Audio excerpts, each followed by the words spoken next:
ದಾವಣಗೆರೆ ಕಾಂಗ್ರೆಸ್ನಲ್ಲಿ ಗೊಂದಲ ಸೃಷ್ಟಿಯಾಗಿದೆ. ಅಲ್ಪಸಂಖ್ಯಾತರಿಗೆ ಮಣೆ ಹಾಕುವಂತೆ ಮುಸಲ್ಮಾನರು ಪಟ್ಟು ಹಿಡಿದಿದ್ದಾರೆ. ಕೈ ಟಿಕೆಟ್ಗಾಗಿ ದಾವಣಗೆರೆಯಲ್ಲಿ ದೊಡ್ಡ ಪೈಪೋಟಿ ನಡೀತಾ ಇದೆ.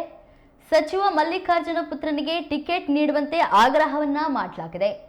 ಸಮರ್ಥನನ್ನ ಪಕ್ಷಕ್ಕೆ ಅಭ್ಯರ್ಥಿಯಾಗಿ ಘೋಷಿಸುವಂತೆ ಹಠವನ್ನ ಹಿಡಿಯಲಾಗಿದೆ.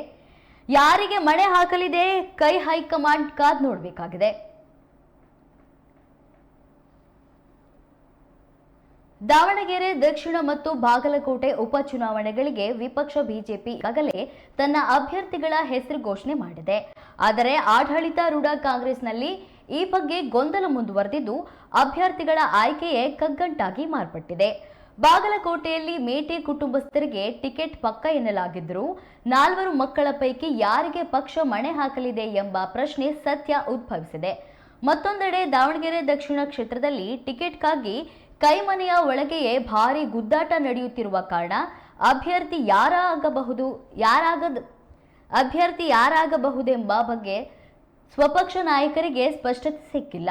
ಇತ್ತ ದಾವಣಗೆರೆ ದಕ್ಷಿಣ ಕ್ಷೇತ್ರದ ಟಿಕೆಟ್ಗಾಗಿ ದೊಡ್ಡ ಪೈಪೋಟಿಯೇ ನಡೀತಾ ಇದೆ. ಅಲ್ಪಸಂಖ್ಯಾತ ಸಮುದಾಯದವರೇ ಅಭ್ಯರ್ಥಿ ಆಗಬೇಕು ಎಂದು ಮುಸ್ಲಿಂ ನಾಯಕರು ಪಟ್ಟು ಹಿಡಿದಿದ್ರೆ, ಮತ್ತೊಂದೆಡೆ ತಮ್ಮ ಪುತ್ರ ಸಮರ್ಥನನ್ನ ಪಕ್ಷ ಅಭ್ಯರ್ಥಿಯನ್ನಾಗಿ ಘೋಷಿಸಬೇಕೆಂದು ಸಚಿವ ಎಸ್ ಮಲ್ಲಿಕಾರ್ಜುನ ಹಠ ಹಿಡಿದಿದ್ದಾರೆ. ಕಳೆದ 3 ದಿನಗಳಿಂದ ವಿಧಾನಸಭಾ ಅಧಿವೇಶನಕ್ಕೂ ಹಾಜರಾಗದ ಮಲ್ಲಿಕಾರ್ಜುನ್ ಉಸ್ತುವಾರಿ ಸಮಿತಿ ಸಭೆಗೂ ಗೈರಾಗಿದ್ದಾರೆ. ಹೀಗಾಗಿ ದಾವಣಗೆರೆ ದಕ್ಷಿಣ ಕ್ಷೇತ್ರದ ಅಭ್ಯರ್ಥಿ ವಿಚಾರದಲ್ಲಿ ಕಾಂಗ್ರೆಸ್ ನಾಯಕರ ನಡುವೆಯೇ ಭಿನ್ನಾಭಿಪ್ರಾಯ ವ್ಯಕ್ತವಾಗ್ತಿದೆ. ಶಾಮನೂರು ಕುಟುಂಬಸ್ಥರ ಪರ ಕೆಲವು ಸಚಿವರು ಬ್ಯಾಟಿಂಗ್ ಮಾಡಿದರೆ, ಇನ್ನು ಕೆಲವರು ಮುಸ್ಲಿಂ ಸಮುದಾಯಕ್ಕೆ ಪ್ರಾತಿನಿಧ್ಯ ನೀಡಲು ಆಗ್ರಹಿಸಿದ್ದಾರೆ. ಉಸ್ತುವಾರಿ ಸಮಿತಿ ಸಭೆಯಲ್ಲೂ 8 ಮಂದಿಯ ಹೆಸರು ಪ್ರಸ್ತಾಪವಾಗಿದ್ದು, ಆ ಪೈಕಿ 5 ಹೆಸರು ಅಲ್ಪಸಂಖ್ಯಾತ ಸಮುದಾಯದವರಾಗಿದೆ.